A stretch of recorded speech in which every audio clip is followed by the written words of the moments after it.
1.5 مہینہ باقی رہ گیا ہے، ٹھیک۔ اور آپ کے آج تاریخ کیا ہے؟ 5 جنوری، 5 دن رہ گئے، ٹھیک ہے۔ آج یہ آپ کی کرتے ہیں اور انشاءاللہ کل پھر ترجمہ قرآن پاک کا پارہ جو ہے نا انشاءاللہ مکمل کریں گے۔ سیرت طیبہ میں سبق نمبر، یہ کلاس نمبر بنتی ہے 35 یا 36 37، ماشاءاللہ۔ ہم آج پڑھیں گے حلیہ شریف، پیارے آقا علیہ الصلوۃ والسلام کا حلیہ مبارک۔ نبی پاک علیہ الصلوۃ والسلام کے حلیہ شریف کے بیان میں عرض مدعا سے پیشتر، عرض مدعا یعنی جو بات ہم اس حوالے سے کرنا چاہ رہے ہیں اس سے پہلے سامعین حضرات کی آگاہی کے لیے کچھ باتوں کا جاننا ضروری ہے، ٹھیک ہے۔ نمبر 1، ہمارا عقیدہ ہے کہ کمال خلق کی طرح کمال خلقت میں بھی اللہ تعالیٰ نے کسی مخلوق کو حضور کا مثل پیدا نہیں کیا، نہ ہی آئندہ ایسا ممکن ہے۔ یعنی جس طرح اللہ تعالیٰ جل وعلا نے اپنے حبیب پاک کے اخلاق مبارک یا اخلاق مبارک کا بیان فرمایا نا کہ وَإِنَّكَ لَعَلَىٰ خُلُقٍ عَظِيمٍ، ٹھیک، ہم نے آپ کے لیے آپ کے اخلاق کو عظیم فرمایا ہے، بنایا ہے۔ اسی طرح ظاہراً بھی آپ کی جو خلقت تھی، آپ کی جو صورت مبارک تھی، وہ ایسی تھی کہ پھر ویسا اور کوئی نہیں۔ ایک تو یہ بھی ہے کہ آپ کی کوئی بہن کوئی بھائی نہیں پیدا ہوا، اپنے ماں باپ کی آپ اکلوتی اولاد ہیں، ٹھیک ہے۔ بہن بھائی بھی وہ ساتھ والے ہوتے ہیں، ہمسر ہوتے ہیں، تو ادھر سے بھی۔ اور جس طرح ظاہری حقیقی بہن بھائی کوئی نہ تھا، ایسے ہی آپ کی تخلیق میں کوئی آپ کے مثیل اور برابر بھی نہیں تھا۔ حضرت حسان بن ثابت نے اس حوالے سے ایک بڑی مشہور جو روایت بیان فرمائی تھی نا حضور علیہ السلام کے سامنے، وہ بھی اس بات کی دلیل ہے۔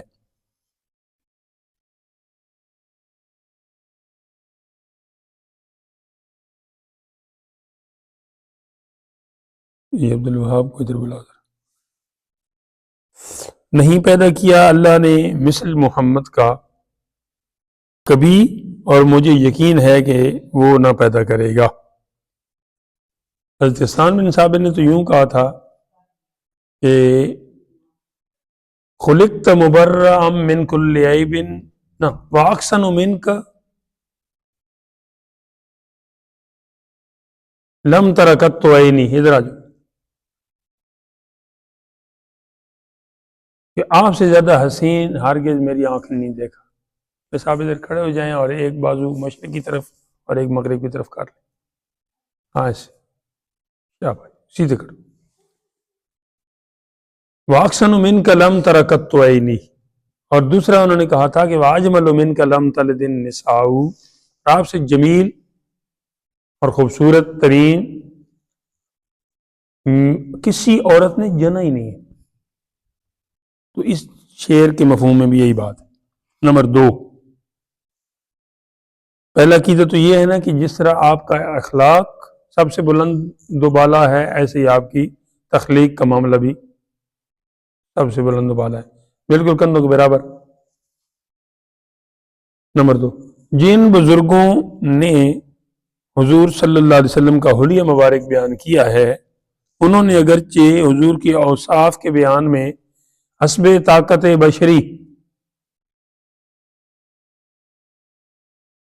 ابلغ انواع اکمل قوانین فصاحت سے کام لیا ہے، مگر غایت جسے وہ پہنچے ہیں یہی ہے کہ انہوں نے حضور کی صفات کی ایک جھلک کا ادراک کیا ہے۔ کندھوں کے بالکل برابر ہو، نیچے ہو تو میں اٹھوں گا، اور حقیقت وصف کے ادراک سے عاجز رہ گئے۔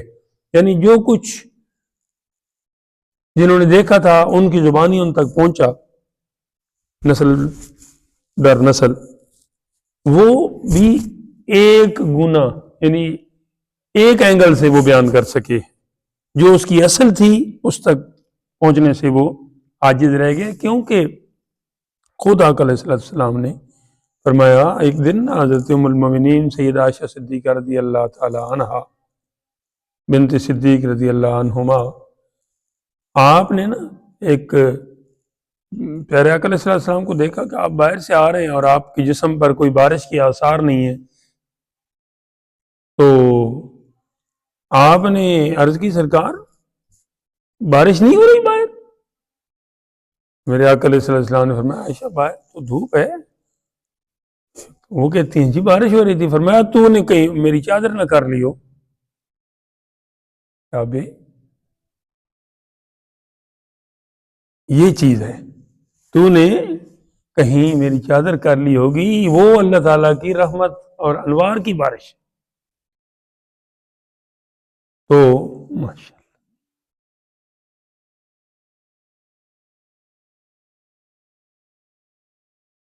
تو اب کیا مطلب تھا؟ اگلے جملے میں میرے آقا علیہ السلام نے جو بات فرمائی نا، وہ میرا مدعا ہے یہاں بات کرنے کا، اس واقعہ سنانے کا، کہ آپ صلی اللہ تعالی علیہ وسلم نے فرمایا عائشہ میری حقیقت میرے رب کے سوا کوئی جانتا ہی نہیں۔ تو اب یہ لکھنے والے بیچارے کتنے بھی بڑے پائے کے ہوں، یہ کیا جانیں گے؟ ہاں، اور اسی طرح دوسری طرف جائیں تو میرے مولا تعالیٰ جل وعلا کا ادراک تو ممکن ہی نہیں نا کما کو، لیکن سب سے زیادہ اگر ہے تو وہ پیارے آقا علیہ السلام کا ہے۔ حضور علیہ السلام کا حقیقی ادراک وہ میرا مولا تعالیٰ جانتا ہے، اور مولا تعالیٰ جل وعلا کا ادراک ذات کا، صفات کا جس قدر ممکن ہے زیادہ سے زیادہ وہ رسول پاک علیہ السلام۔ بات سمجھ آ گئی میری؟ کیوں کہ وہ خالق ہے اور میرے آقا مخلوق ہیں۔ تو مخلوق تو اتنا جانتی ہے نا جتنا رب تعالیٰ نے بتایا، تو خالق تو سب جانتا ہے۔ خلاصہ یہ کہ وہ صورت وصف کو پیش کر سکتے ہیں نہ کہ حقیقت وصف کو۔ اب مجھے یہ نہ کہنا پڑے، لہذا انہوں نے ظاہراً بیان فرمایا۔ اچھا، کیونکہ حقیقت وصف حضور کو خالق بے چوں کے سوا کوئی نہیں جانتا۔ چنانچہ امام بوصیری نے بھی اس حوالے سے اشارہ کیا، جس کا مفہوم یہ فرمایا کہ انہوں نے صرف صورت دکھائی ہے تیری صفات کی، لوگوں کو جیسا پانی صورت دکھا دیتا ہے ستاروں کی۔ اب پانی میں دیکھیں تو اوپر سے ستارے اس کے اندر نظر آ جاتے ہیں، ویسے اتنا ہی ہے۔ ستاروں کے اندر کیا ہے، ستاروں کے پیچھے کیا ہے، وہ نہیں جانتے۔ امام قرطبی یا قرطبی متوفی 271 ہجری نے کتاب الصلاح میں کسی عارف کا کیا اچھا قول نقل کیا ہے کہ رسول اللہ صلی اللہ علیہ وسلم کا کامل حسن ہمارے لیے ظاہر نہیں ہوا۔ ہاں، ایک اور بات یاد آئی، حضرات صحابہ پاک نے عرض کیا سرکار کیا وجہ ہے، بلکہ نہیں بات کی بات ہے، یہ کسی اللہ کے پیارے غالباً امام ابو یزید بستامی علیہ رحمہ کی بات آئی تھی، ابو الحسن خرقانی وغیرہ نا، ان کے کہ جی یہ وہ بزرگ تھے ابو یزید بستامی کہ جن کو دیکھ کے نا بندہ مسلمان ہو جاتا تھا۔ بہت عرصہ بعد کے ہیں یہ، تو کسی نے اعتراض کیا کہ ہاں ابو یزید بستامی کو دیکھنے سے بندہ کافر نہیں رہتا، حضور پاک علیہ السلام کو دیکھ کے کتنے کافر رہے۔ تو جواب دینے والے بزرگوں نے جواب دیا کہ انہوں نے حقیقت محمدی کو دیکھا ہی نہیں، ٹھیک ہے، اگر وہ دیکھ لیتے تو پھر اس حالت میں کبھی بھی نہ رہتے۔ اور پھر کسی نے کہا تھا کہ یہ کیا وجہ ہے، کہ کسی نے یہ بھی سوال کیا کہ جی یوسف علیہ السلام کو تو عورتوں نے دیکھا تو اپنی انگلیاں کاٹ دیں، کیا وجہ ہے کہ ہم کہتے ہیں کہ محمد عربی صلی اللہ علیہ وسلم وجہ کائنات ہیں، اور یوسف علیہ السلام بھی جو حسن کا وافر حصہ پایا وہ بھی آپ ہی کے حسن سے ہے، تو یوسف علیہ السلام کو دیکھنے سے عورتوں کی انگلیاں بے اختیار کٹ جاتی ہیں، تو حضور پاک علیہ السلام کو دیکھنے سے کسی نے کوئی انگلی نہیں کاٹی، کسی نے کوئی اور نقصان نہیں کیا۔ تو اعلیٰ سرکار نے تو یہاں ایک اور حوالے سے بات فرمائی ہے کہ حسن یوسف پہ کٹی مصر میں انگشت زنا، حسن یوسف پہ کٹی مصر میں انگشت زنا، کہ یوسف علیہ السلام کے حسن کو دیکھ کر مصر میں عورتوں کی انگلیاں کٹ گئیں. قطع ایدیہ ہونا ہاتھ کی بات ہے تو ہاتھ میں پھر انگلیاں مراد ہیں جی. تو آگے اگلے مصرے میں جواب دیا، سر کٹاتے ہیں تیرے نام پہ مردان عرب. وہ تھیں عورتیں، یہاں وہ تھیں مصر کی، یہ ہیں عرب کے، حجاز کے اور دنیا بھر کے بھی جی.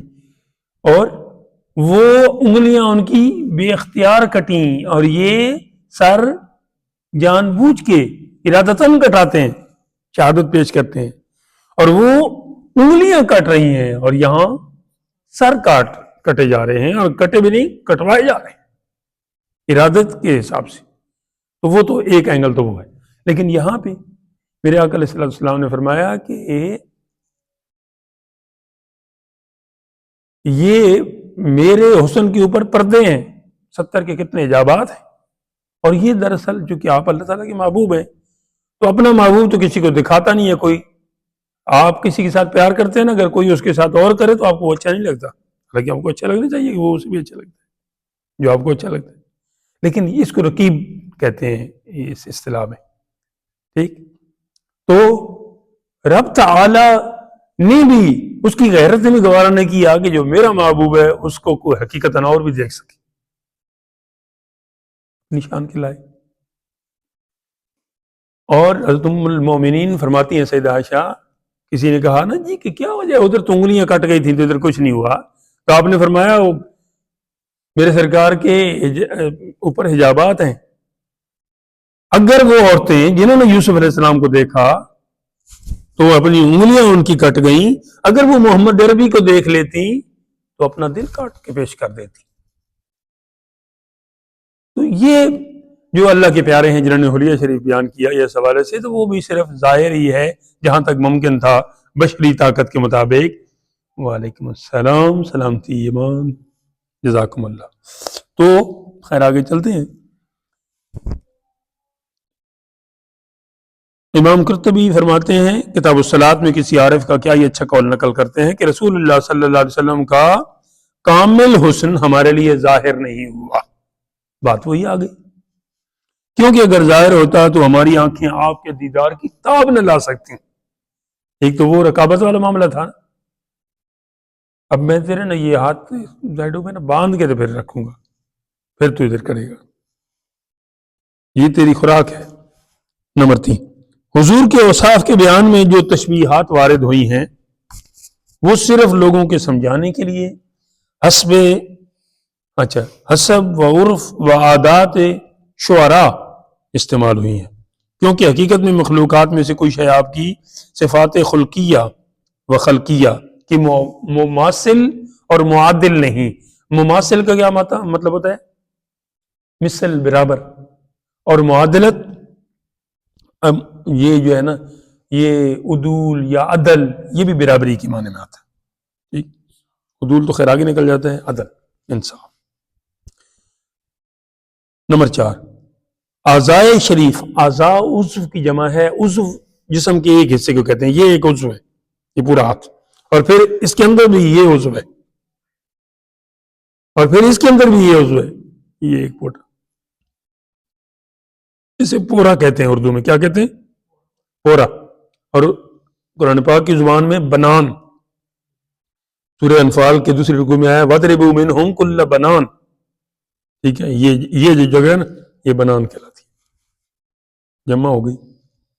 اچھا، اعضائے شریف میں توسط یعنی بالکل اعتدال، و اعتدال جو حسن و جمال کا مدار یعنی اس کا وہ ٹھکانہ اور فضل و کمال کا مبنا ہے، بطور کلیہ ہر جگہ ملحوظ ہے. یہ ملحوظ نہیں، ملحوظ اسے کر دیں صحیح کر کے. کیا بات آگے جی. درود السلام ذرا ایک بار پڑھ لیں پھر تاکہ اس سلسلے کو شروع کریں. بالکل برابر، شاباش. الصلاۃ والسلام علیک یا سیدی یا رسول اللہ۔ یہ بازوؤں کو برابر کرنے کے لیے سار کو نیچے نہیں کرتے، سار اپنی جگہ رکھو، بازو اپنے۔ شاباش۔ الصلاۃ والسلام علیک یا سیدی یا نبی اللہ وعلی آلہ وصحبہ یا سیدی یا حبیب اللہ۔ ساری ہماری جو ہے نا، تھوڑے دیر قریب آ جاؤ نا، پھر مجھے کیا پتہ ضرورت پڑے اٹھنے کی بھی۔ شاباش۔ روح مبارک، سب سے پہلے روح مبارک، چہرہ مبارک۔ حضور اکرم صلی اللہ علیہ وسلم کا روح مبارک جو جمال الہی کا آئینہ اور انوار تجلی کا مظہر تھا، پرگوشت اور کسی قدر گول تھا۔ اسی روح مبارک کو حضرت عبداللہ بن سلام دیکھتے ہی پکار اٹھے تھے، وجہہ لیس بوجہ الکذاب، ان کا چہرہ دروغ گو کا چہرہ نہیں، جھوٹ بولنے والے کا چہرہ نہیں، اور ایمان بھی لے آئے تھے۔ یہ تو میرے رسول اللہ صلی اللہ علیہ وسلم کی بات ہے۔ میرے رسول اللہ صلی اللہ علیہ وسلم کے غلام اولیاء اور ولی، ایک ولی اس کی یہ پہچان ہے کہ اذا رؤوا ذکر اللہ، جب ان کو تو دیکھے گا تو تجھے اللہ کی یاد آ جائے گی۔ اور اسی کا ترجمہ میرے حضوروں نے یوں کیا ہے، فقر تاب شریعت ہے جہاں پہنچے جہاں جائے، ولی وہ ہے کہ جس کو دیکھ کر یاد خدا آئے۔ ذکر اللہ کا معنی یاد خدا ہے۔ حضرت براء بن عازب ایک اور صحابی ہیں، فرماتے ہیں رسول اللہ صلی اللہ علیہ وسلم لوگوں سے بڑھ کر خوب روح کا معنی کیا بتایا ہے؟ چہرہ ام الکتاب تیرا، روح، خوب روح، بہت ہی اچھا چہرہ۔ رسول اللہ صلی اللہ علیہ وسلم لوگوں سے بڑھ کر خوب روح اور خوش خو تھے۔ خو کا معنی ہوتا ہے عادت، خصلت، فطرت، جبلت، سرشت، طبیعت۔ حضرت ہند بن ابی حالہ بیان فرماتے ہیں کہ آپ کا چہرہ مبارک 14ویں رات کے چاند کی مانند چمکتا تھا۔ مطلب جو ہمیں چیز سب سے زیادہ خوبصورت لگی نا، اس نے اس کی دلیل تشبیہ دے دی، باقی یہ حقیقتاً تشبیہ نہیں ہے۔ چاند اور سورج کیا چیز ہے؟ چاند اور سورج کے بارے میں تو میرے آقا علیہ السلام نے فرمایا ہما خلقا من نوری، یہ دونوں تو میرے نور سے پیدا کی گئے۔ ہاں، یہ پورے طور پہ میری مثل کیسے ہو سکتے ہیں؟ اس لحاظ سے کہ الولد سر لابیہ ہے، بیٹا باپ کا راز ہوتا ہے، باپ کی جھلک اس میں نظر آتی ہے، اتنا تو تم کہہ سکتے ہو، اس سے آگے نہیں۔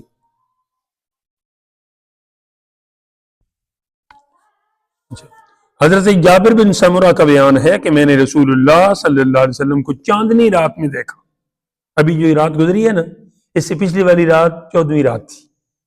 تو ایسی جو جن راتوں میں چاند خوب چمکتا ہے نا، وہ 14ویں ہوتی ہے، 15ویں ہوتی ہے، اس طرح زیادہ 14ویں ہوتی ہے، بہت مشہور ہے، اس کو پھر چاندنی رات کہیں گے۔ ویسے تو چاند ہر رات کو ہی ہوتا ہے نا، لیکن جن راتوں میں چاند اپنی پوری آبوتاب پہ ہوتا ہے وہ چاندنی راتیں کہلائیں گی، چاندنی راتیں۔ ہاں جی، تو چاندنی رات میں دیکھا آپ سرخ دھاری دار ایسی لکیریں، سرخ حلہ پہنے ہوئے تھے، ایک نا اوپر سے جو قمیض کی جگہ۔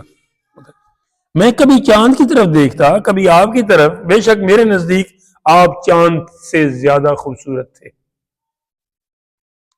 ابن عساکر متوفی 571 ہجری نے حضرت عائشہ صدیقہ رضی اللہ عنہا کی روایت سے نقل کیا کہ میں سحر کے وقت سی رہی تھی، سو رہی تھی نہیں، سی رہی تھی، سحری کے وقت کچھ چیز میں سی رہی تھی، ایسے جس طرح سوئی دھاگے سے بندہ کرتا ہے، سینا، ایک سینہ یہ ہے، وہ دوسرا کپڑا سینا۔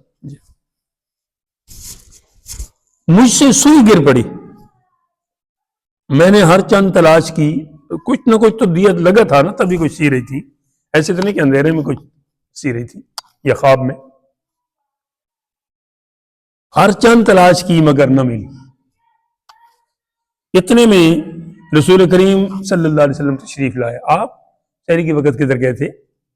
تشریف لے گئے تھے یقیناً نماز وغیرہ میں مشغول ہوں گے, تھوڑا سائڈ پہ ہوں گے, یا مسجد شریف کی طرف تشریف لے گئے ہوں گے. تشریف لائے, آپ کے روح مبارک چہرہ مبارک کے نور کی شعاع سے, شعاع کیسے کہتے ہیں؟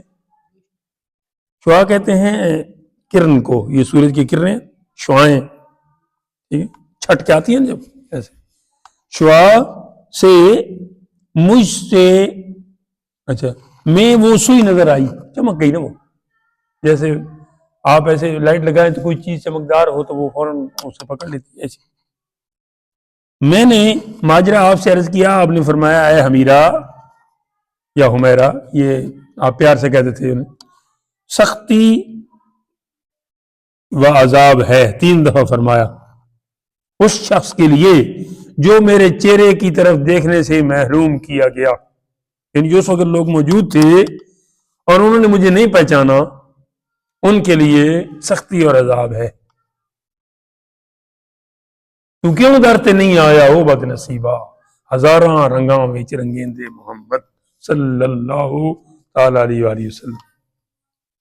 حافظ ابو نعیم متوفی 430 ہجری نے روایت عبادہ بن عبد الصمد نقل کیا ہے کہ اس نے کہا کہ ہم حضرت انس بن مالک کے پاس آئے. حضرت انس بن مالک چھوٹے سے تھے تو میرے آقا علیہ السلام کے گھر میں تشریف لے گئے, خدمت کے 10 سال انہوں نے گزارے, ٹھیک ہے. تو ان کے پاس جب وہ بڑی عمر کے تھے, آقا علیہ السلام نے بڑی دعائیں دی تھی, 100 سال کے قریب ان کی عمر ہوئی ہے, اور کیا کہتے ہیں تقریباً 100 ہی ان کے نا آگے اولاد بھی انہوں نے دیکھی ہے, کوئی بیٹیوں کے بیٹے بیٹیاں, کوئی بیٹوں کے بیٹے بیٹیاں, کوئی آگے ان کے, اس طرح. ان کے پاس نہ آئے, آپ نے کنیز سے کہا کہ دسترخوان لا, اپنی خادموں سے کہا کہ دسترخوان لا تاکہ ہم چاشت کھانا کھائیں. چاشت کا یہ مطلب 10 بجے جو ریفریشمنٹ ہوتی ہے تھوڑی, وہ لے آئی. آپ نے فرمایا کہ رومال لا, وہ ایک میلا رومال لائی دسترخوان کی طور پہ, جو چھوٹا ہوتا ہے نا جسے ہم وہ روٹی کا کپڑا کچھ کہتے ہیں. آپ نے فرمایا کہ تنور گرم کر, مطلب روٹیاں جس نے پکانی, اس نے تنور گرم کیا, پھر آگ کے حکم سے رومال اس میں ڈال دیا گیا.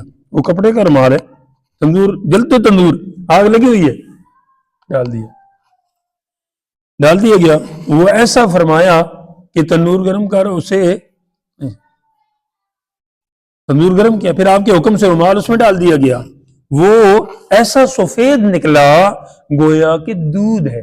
سفید ہوگا نا تو محل کی وجہ سے بہت ہی زیادہ وہ اس کا چینج ہو گیا تھا کلر, لیکن جب آگ سے نکلا تو ایسے. ہم نے حضرت انس سے پوچھا, یہ جو بیان کرتے ہیں یہ کہتے ہیں کہ یہ کیا ہے؟ انہوں نے فرمایا کہ یہ رومال ہے, یہ وہ رومال ہے جس سے رسول اللہ صلی اللہ علیہ وسلم اپنا روئے مبارک کو مس فرمایا کرتے تھے.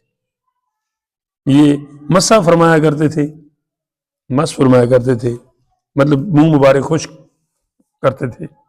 جب یہ میلا ہو جاتا ہے تو ہم اسے یوں ہی صاف کر لیتے, کیونکہ آگ اس شے پر اثر نہیں کرتی جو انبیاء علیہ السلام کی روئے مبارک سے گزری جو چیز. اور پھر جن لوگوں کی نظریں روئے مبارک پہ محبت کے ساتھ اور ایمان کے ساتھ گزری ہیں, ان پر یہ اثر ہونا یہ بھی سوچ کی بات ہے. کسی شاعر نے کیا اچھا کہا ہے, ہرچے اسباب جمال است رخ خوب ترا, ہما بر وجہ کمال است وجہ کمال است کمالا یخفا. مطلب کہ مخفی نہیں ہے آپ کے کمالات اور آپ کی صفات اور آپ کی جمال کی باتیں. چشم مبارک, آپ کی مبارک آنکھیں بڑی اور قدرت الہی سے سرم لگی ہوئیں, اور پلکیں دراز تھیں. پلکیں کسے کہتے ہیں؟ آج پپلیاں.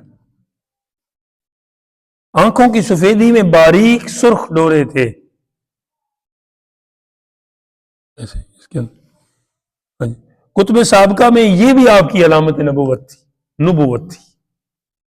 یہی وجہ تھی کہ جب آپ نے 25 سال کی عمر شریف میں جناب خدیجۃ الکبریٰ سلام اللہ علیہ و رضی اللہ تعالیٰ عنہ کی طرف سے ان کے غلام میسرہ کے ساتھ تجارت کے لیے ملک شام کا سفر کیا اور بصر میں نستورہ راہب کی عبادت خانہ کے قریب ایک درخت کے نیچے اترے تو راہب مذکور یعنی نستورہ نے میسرہ سے حضور کی نسبت یہ سوال کیا کہ ان کی دونوں آنکھوں میں سرخی ہے؟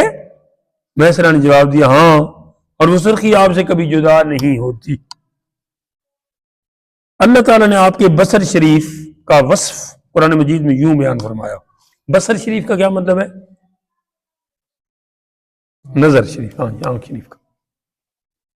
ما زاغ البصر وما طغى، یعنی شب معراج میں آپ کی آنکھ مبارک نے ان آیات کو دیکھنے سے عدول و تجاوز نہ کیا، آگے نہ بڑھی، کہ جن کے دیکھنے کے لیے آپ مامور تھے۔ اس سے یہ پایا جاتا ہے کہ آپ کو ایسی غائب درجہ مطلب نہایت درجہ، انتہا درجہ کی قوت بصارت عطا ہوئی تھی کہ آپ جس شے کو دیکھتے خواہ وہ غائب درجہ خفا میں ہو، اسے یوں ادراک فرماتے تھے جس طرح وہ واقع اور نفس الامر میں ہوا کرتی ہے۔ ہمیں ایک چیز نظر نہیں آتی ایسے عام بندے کو، لیکن آپ کی اس ادھر جو نظر آپ نے کی ہے، اللہ تعالیٰ نے آپ کو وہ طاقت دی ہے، اس کی وجہ سے پھر وہ چیزیں بھی آپ کو نظر آ جاتی تھیں جو باقیوں کو نظر نہیں آتی۔ ارے حضرت موسیٰ علیہ السلام نے وہ جو تجلی کا کروڑواں حصہ دیکھا تھا نا طور پہاڑ پہ، جب انہوں نے کہا تھا کہ اے اللہ مجھے اپنا دیدار کروا، تو اللہ تعالیٰ نے فرمایا کہ اس پہاڑ کی طرف دیکھیں، ایک تجلی کا ظہور ہوگا، جتنی بھی وہ مجھے ہوگی منظور، اگر آپ وہ دیکھ کے اپنے آپ پر قابو پا گئے تو پھر آپ مجھے دیکھ لیں گے، نہیں تو نہیں۔ تو وہ جب سلسلہ ہوا تو وہ بے ہوش ہو گئے، نہیں تاب لا سکے، اور اس کے بعد پھر وہ طائب ہوئی ہے کہ میں دوبارہ یہ خواہش نہیں کروں گا، لیکن اس کی وجہ سے ان کی نظر اتنی تیز ہو گئی کہ 30 میل دور سیاہ کالے پتھر پر سیاہ چمٹی چل رہی ہوتی تھی، انہیں اتنی دور سے نظر آتی تھی اندھیری رات میں۔ ہاں، تو یہ ایک جھلکی دیکھنے سے موسیٰ علیہ السلام پر یہ اثر ہوا، تو جن کو اللہ پاک نے اپنی کمال مہربانی سے اپنی بارگاہ میں بلایا اور جہاں تک وہ چاہتا تھا انہیں دکھایا، تو ان کی نظر سے پھر کوئی چیز مخفی کیسے رہ سکتی ہے؟ ہمارے بزرگ تو یہاں یہ بیان کرتے ہیں کہ جو بڑا خدا جو اپنا آپ نہیں چھپا رہا اپنے حبیب پاک سے، وہ چھوٹی دنیا کو کیوں کر چھپائے گا، اس کی چیزوں کو کیسے چھپائے گا؟ یہ بات یہاں پہ آئی ہے۔ امام بہقی نے بروایت ابن عباس نقل کیا کہ رسول اللہ صلی اللہ علیہ وسلم اندھیری رات میں روشن دن کی طرح دیکھتے تھے، یعنی جس طرح ہمیں دن کو نظر آتا ہے ایسے میرے آقا علیہ السلام کو رات کو بھی نظر آتا ہے۔ حدیث صحیح میں آیا ہے کہ رسول اللہ صلی اللہ علیہ وسلم نے فرمایا مجھ سے تمہارا رکوع اور خشوع پوشیدہ نہیں۔ یہ بات میں آپ کو پہلے بھی بتا چکا، میں تم کو اپنی پیٹھ کے پیچھے دیکھتا ہوں۔ رکوع تو سامنے ہو رہا ہوتا ہے نا، چلو بندہ تھوڑا سا پیچھے دیکھ بھی لے، لیکن رکوع کے اندر آپ کے دل میں کیا چل رہا ہے یہ بھی آپ کو اگر ملاحظہ ہو رہا ہے تو سبحان اللہ۔ امام مجاہد جو 104 ہجری میں وصال کر گئے ہیں نے سورہ شعراء کی ان 2 آیتوں الذی یراک حین تقوم وتقلبک فی الساجدین، کہ جب آپ قیام کی حالت میں ہوتے ہیں یا آپ سجدے کی طرف جاتے ہیں، اے حبیب ہم آپ کو ملاحظہ کر رہے ہوتے ہیں۔ اس کی تفسیر میں انہوں نے فرمایا کہ رسول اللہ صلی اللہ علیہ وسلم نماز میں پچھلی صفوں کو یوں دیکھتے تھے جیسا کہ اپنے سامنے والوں کو۔ احادیث مبارک بالا میں رویت سے مراد رویت عینی ہے، عین آنکھ کو کہتے ہیں۔ عین کے بہت سارے معنی میں نے شروع میں آپ کو بتائے تھے ترجمہ قرآن پاک میں، ٹھیک۔ عینی ایک عینی شاہد بھی ہوتا ہے جس نے آنکھوں سے دیکھا ہوتا ہے۔ سارے نبی آئے، سب نے کہا جی مانو اللہ ایک ہے، کسی نے دیکھا نہیں۔ سب سے آخر میں ہمارے آقا علیہ السلام اس لیے بھی تشریف لائے کہ آپ نے اپنی رب کے بارے میں آپ عینی شاہد بن کے آئے ہیں۔ لوگوں پہلے ساری گواہیاں تم نے سنی سنائی لی ہیں، اب میں دیکھ کے آیا ہوں معراج کی شب، 2 مرتبہ اپنے رب کا دیدار کر کے آیا ہوں کہ واقعی وہ ایک ہے، اسے ایسا کوئی نہیں، عینی شاہد۔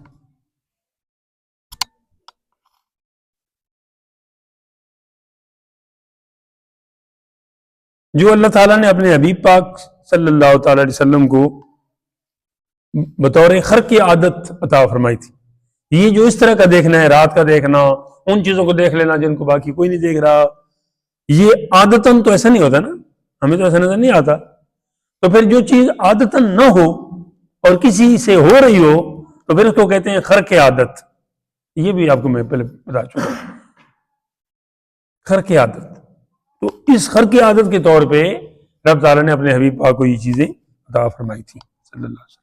جس طرح باری تعالیٰ نے آپ کے قلب شریف کو یعنی دل مبارک کو معقولات یعنی جو باتیں عقل میں آتی کہ ادراک میں احاطہ اور وسعت بخشی تھی، اسی طرح آپ کے حواس لطیف کو، حواس محسوس کرنے والی جو چیزیں ہوتی ہیں، ایک ہمارے یہ ظاہری حواس ہیں، ہم آنکھ سے دیکھ کے محسوس کرتے ہیں، زبان سے چکھ کے محسوس کرتے ہیں، کان سے سن کے محسوس کرتے ہیں، ہاتھ سے پکڑ کے محسوس کر سکتے ہیں، ٹھیک ہے۔ اسی طرح کچھ محسوسات ہمارے اندر بھی ہوتے ہیں۔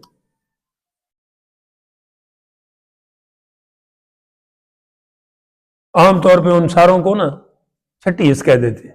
5 تو یہ ہے نا، واسے خمسہ، سونگنا یہ ناک سے، چکھنا زبان سے، سننا کان سے، بولنا زبان سے، کیا کہتے ہیں، پکڑنا ہاتھ سے، دیکھنا آنکھ سے، زبان والا وہ چکھنا ہو گیا، ٹھیک ہے۔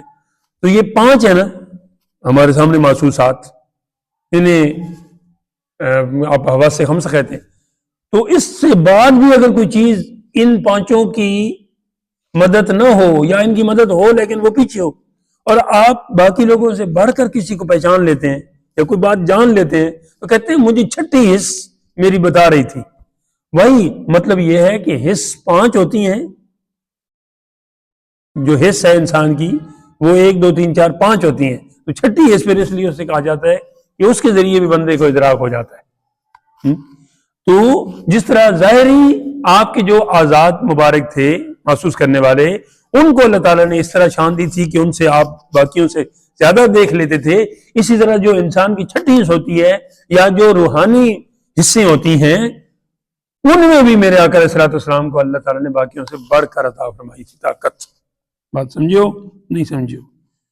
میں نے اسے کنکلوڈ کر کے بیان تو کیا اپنی کوشش کے مطابق، خدا آپ کو سمجھ دے، سب کو دے۔ حواس لطیف کو محسوسات کے احساس میں توسیع عنایت فرمائی تھی۔ آپ کا فرشتوں اور شیاطین کو دیکھنا، آپ فرشتوں کو دیکھ سکتے ہیں، شیطان کو دیکھ سکتے ہیں، مگر میرے آقا علیہ السلام عین نماز کی حالت میں دیکھ لیا، اور آپ کے غلاموں کو بھی آپ کی وجہ سے کئی مرتبہ دیکھنا نصیب ہو گیا، فرشتوں کو بھی۔ جبریل حضرت دحیہ کلبی کی صورت میں آتے تھے، دیکھ لیتے تھے، ٹھیک۔ اس طرح شیطان کو جناب ابو ہریرہ نے پکڑ لیا، دیکھا تو پکڑا، چلو جس شکل میں بھی تھا، چور کی شکل میں تھا، حدیث پاک میں آتے ہیں یہ آیت الکرسی کی فضیلت میں۔ اور اسی طرح شیطان نے بھی وہ فرشتوں کو ادھر دیکھا تھا، بدر میں بھی اترتے اور بھی، ہاں، اور کہیں فرشتوں یہ کافروں کو بھی نظر آئے ہیں، وہ ان کو ڈرانے کے لیے فرشتے وغیرہ وغیرہ۔ تو اچھا چلو نہیں نظر آئے تو ٹھیک۔ آپ کا فرشتوں اور شیاطین کو دیکھنا، اور شب معراج کی صبح کو مکہ مشرفہ میں قریش کے آگے بیت المقدس کو دیکھ کر اس کا حال بیان فرمانا، حالانکہ آپ ویسے تو نہیں جاتے تھے اسی رات کو ہی، اور مسجد نبوی کے بننے کے وقت آپ کا مدینہ شریف سے کعبہ مشرفہ کو دیکھنا، پھر وہ ادھر سمت کعبہ کرنی۔ آج تو وہ ہے نا بنانے والا، اس وقت تو نہیں تھا، وہ ستاروں کی مدد سے جو کرتے تھے۔ زمین کے مشارق و مغارب کو دیکھ لینا، اور حضرت جعفر طیار کو شہادت کے بعد بہشت میں فرشتوں کے ساتھ اڑتے دیکھنا، اور انہی جناب جعفر طیار، زید بن حارثہ اور عبداللہ بن رواحہ اور خالد بن ولید کو ادھر تبوک کے میدان غزوہ موطا میں شہید ہوتے اور فتح حاصل کرتے دیکھ لینا۔ یہ تمام امور آپ کی قوت بینائی پر دلالت کرتے ہیں۔ دلالت مطلب رہنمائی کرتے ہیں یا دلیل بنتے ہیں۔ تھوڑا سا اور پڑھتے ہیں۔ غزوہ احزاب میں خندق کھودتے وقت ایک سخت پتھر حائل ہو گیا، حائل مطلب درمیان میں آ گیا، جسے حضور علیہ السلام نے کدال کی 3 ضربوں سے اڑا دیا۔ باقی صحابہ پاک وہ پتھر ان سے ٹوٹ نہیں رہا تھا۔ آقا علیہ السلام نے کدال لیا، ٹھیک، اور اس سے 3 مرتبہ ضربیں لگائیں اور 3 مرتبہ وہ ٹوٹا۔ پہلی ضرب پر فرمایا میں یہاں سے شام کے سرخ محلات دیکھ رہا ہوں، بلکہ آپ کی وجہ سے آپ کی ماں جناب سیدہ آمنہ خاتون نے بھی آپ کی پیدائشی وقت کچھ دیکھ لیا تھا، وہ کچھ جو باقیوں کا نظر نہیں آتا۔ دوسری ضرب پر فرمایا کہ میں یہاں سے کسرا کا سفید محل دیکھ رہا ہوں، حالانکہ ویسے آپ نے نہیں دیکھا۔ تیسری ضرب پر فرمایا کہ اس وقت میں یہاں سے ابواب صنعاء کو دیکھ رہا ہوں۔ صنعاء یمن، ادھر کے جو دروازے ہیں قلعوں کے، وہ میرے پیش نظر ہے۔ اور اسی طرح جب غزوہ موطا، اچھا یہ وہ بات آگے جو میں بھی بیان کر چکا ہوں، دیکھ رہے ہیں۔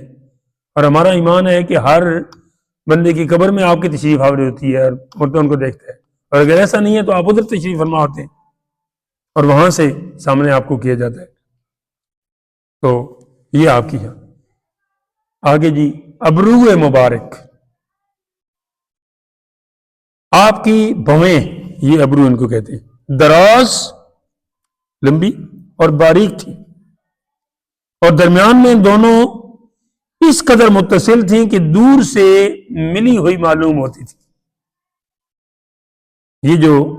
یہ اور یہ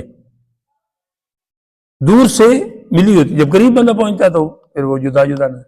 آپ کو یاد ہو کہ نہ یاد ہو، حضرت اویس کرنی رضی اللہ تعالیٰ عنہ جو صحابہ میں شامل ہیں، حالانکہ انہوں نے آقا علیہ السلام کا ظاہری دیدار نہیں کیا، جب حضرت عمر فاروق علی پاک حضور پاک علیہ السلام کی وصیت کے مطابق آپ کے وصال شریف کے بعد ان سے ملنے گئے نا یمن میں، ٹھیک، تو اثناء گفتگو میں کافی دیر کے بعد وہ ملے، ملاقات ہوئی، وہ اونٹ چرا رہے تھے، تو انہوں نے کہا کہ آپ نے حضور صلی اللہ علیہ وسلم کا زمانہ پایا ہے۔ ان دونوں شخصیات نے کہا تو آپ آئے کیوں نہیں دیدار کے لیے؟ ان کی والدہ بوڑھی تھی، ان کی خدمت میں وہ مصروف تھے۔ تو انہوں نے آگے سے ایک سوال کیا تھا، انہوں نے کہا یار میں تو نہیں آیا، چلو جو میری مجبوری تھی وہ تو بات اب آگے نکل گئی، مجھے ایک بات بتاؤ، تم نے ساری زندگی ساتھ گزاری ہے، پہلی بات تو یہ ہے کہ احد میں جو میرے آقا علیہ السلام کا دانت مبارک زخمی ہوا تھا، تم نے اس کے بدلے میں کیا کیا؟ خاموش دونوں حضرات۔ آپ نے منہ کھولا، دانت منہ میں بالکل نہیں تھے، کہتے ہیں میں نے تو سارے دانت نکال دیے، پہلے ایک نکالا جو مجھے پتا چلا کہ یہ آپ کا دانت، پھر میں نے کہا کہ کیا پتا دوسرا ہو اور میرا وہ صحیح سلامت ہو اور میرے آقا کا نہ ہو، زخمی ہو یا ٹوٹا یا وہ کیا ہو، شہید ہوا ہو۔ تو میں نے یہ کرتے کرتے نا اس اعتماد کو ختم کر دیا کہ سارے نکال دی۔ آج بھی اگر کوئی بندہ مسلمان چاہتا ہے کہ اس کے دانت میں درد نہ ہو تو وہ ہر روز ساری نمازیں تو ادا کرے نا، مغرب کی نماز کے بعد سنتوں کے بعد 2 نفل پڑھے اور ایصال ثواب کرے، ویس کرنی پکی نیت کر لے، اس کے دانت نکلتے نکل جائیں گے، اسے درد نہیں ہوگی۔ 25 سال سے میرا اپنا تجربہ ہے، میرا کل بھی ایک دانت ادھر سے نکلا ہے جڑ سے، کافی دنوں سے وہ حرکت، کوئی درد نہیں، کوئی مسئلہ نہیں، یقین ہونا چاہیے۔ تو انہوں نے دوسرا سوال یہ کیا تھا، جہاں سے ان کی بات آئی ہے کہ عمر فاروق، اے علی المرتضیٰ، مجھے بتاؤ تم نے ساری زندگی ساتھ گزاری ہے، حضور علیہ السلام کے یہ جو ابرو مبارک تھے یہ ملے ہوئے تھے یا الگ الگ تھے؟ ابھی تو میں آپ کو بتا چکا ہوں نا، کسی دن بہت عرصہ پہلے جمعے میں نے سوال کیا تھا، ابھی آپ تو بتا سکتے ہیں کہ کیسے تھے؟ دور سے ملے ہوئے لگتے تھے اور قریب سے ہاں فاصلہ تھا۔ تو آپ ابرو مبارک سمجھ آ گئی کیا چیز ہوتی ہے؟ بہت اچھا. دراز بھی تھی ابرو مبارک، لا وجہ نہیں ہنستے، دل مردہ ہو جاتا ہے، اور باریک بھی تھی، اور درمیان میں دونوں اس قدر متصل تھی دور سے ملی ہوئی معلوم. ان دونوں کے درمیان ایک رگ تھی. اگلی بات سنیں، ادھر دونوں کے درمیان ایک رگ تھی. ہاں جی، وہ کس طرح ہے وہ جو نحن اقرب الیہ من حبل الورید. حبل ویسے رسی کو کہتے ہیں یا رگ کو بھی کہہ سکتے ہیں، کیونکہ رسی بھی اسی طرح ہی ہوتی ہے رگ. جو غصہ کے وقت حرکت میں آ جاتی اور خون سے بھر جاتی، لیکن ذاتی غصہ آپ نے نہیں کیا اللہ کی رضا کے لیے. بینی مبارک، آپ کی ناک مبارک خوبصورت اور دراز تھی، اور درمیان میں ابراؤ اور یہ کیا لفظ ہے کہ جی بنے بینی، شمائل ترمذی کا انہوں نے حوالہ دیا ارنین پر ایک نور درخشاں تھا. اچھا یہ جو درمیان کی جگہ ہے نا ہڈی سے، جو شخص بغور تعمل نہ کرتا اسے معلوم ہوتا کہ بلند ہے، حالانکہ بلند نہیں تھی، وہ ایک نور تھا. کچھ لوگوں کے ادھر یہ ہڈی اٹھی ہوتی ہے، ایسا نہیں تھا، لیکن اگر غور سے دیکھتا تو پھر تو پتہ چلتا کہ یہ نور چمک رہا ہے، ویسے سمجھتا کہ یہ ہڈی اٹھی، حالانکہ بلند نہ تھی. بلند تو وہ نور تھا جو اسے گھیرے ہوئی تھا. کیا اور پیشانی مبارک کیسے کہتے ہیں؟ پیشانی کیسے کہتے ہیں بھائی تم بتاؤ، تمہیں کیا پریشانی ہے؟ کیا بات؟ جبین، جبین، پیشانی، ماتھا، ٹھیک ہے. یہ ایسے آپ کی پیشانی مبارک کشادہ تھی. کشادہ کا معنی کیا ہے؟ اور نہیں سیدھی نہیں، کھلی، اور چراغ کی مانند چمکتی تھی، جس طرح لائٹ چمکتی ہے نا ایسے. چنانچہ حضرت حسان بن ثابت نے اس حوالے سے کچھ ارشاد فرمایا جس کا مفہوم، جب اندھیری رات میں آپ کی پیشانی ظاہر ہوتی تو تاریکی کی روشن چراغ کی مانند چمکتی. ٹائم 42 منٹ آپ کے گزر چکے ہیں. ایک چیز آپ اور پڑھ لیں، گوش مبارک. گوش کسے کہتے ہیں؟ ہمتن گوش ہونا، پورے جسم سے سننا. گوش کہتے ہیں کان کو، سماعت کو، ٹھیک ہے. گوش ہوش سے میری بات سنو. آپ کے ہر دو گوش مبارک کا کامل و تام تھے، مکمل تھے اور تمام تھے. قوت بصر کی طرح اللہ تعالی نے آپ کو قوت سمع بھی بطریق خرق عادت غایت درجہ کی عطا کی تھی. یعنی باقی لوگ جو چیزیں سنتے ہیں نا، آپ کو اس سے زیادہ سنائی دیتا، ہر ایک سے زیادہ. اسی واسطے آپ صحابہ کرام سے فرماتے کہ میں جو دیکھتا ہوں تم نہیں دیکھ سکتے، اور میں جو سنتا ہوں تم نہیں سن سکتے. میں تو آسمان کی آواز بھی سن لیتا ہوں. آسمان کتنا دور ہے زمین سے؟ 500 سال تیز گھوڑے پہ چڑھے اور وہ تیز دوڑے تو آپ ایک آسمان تک پہنچیں گے. ٹھیک، تو یہ جگہ دور ہے یا آسمان دور ہے؟ تو جو ادھر کی باتیں سن رہے ہیں اور دیکھ رہے ہیں وہ ہمارے پیش نظر نہیں ہے یا ہم ان کے پیش نظر نہیں ہے؟ جب وہ بھی دیکھ رہے ہیں، خود مولا تعالیٰ بھی دیکھ رہا ہے، تو پھر آپ آپس میں کیا باتیں کر رہے ہیں؟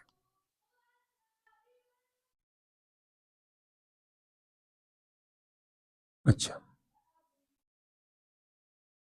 آواز آسمان کی طرح، آواز ہی آسمان کی طرح.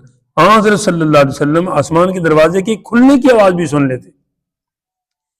چنانچہ ایک روز حضرت جبریل خدمت اقدس میں حاضر تھے کہ ناگاہ اچانک حضور نے اپنے اوپر کی طرف سے ایک آواز سنی.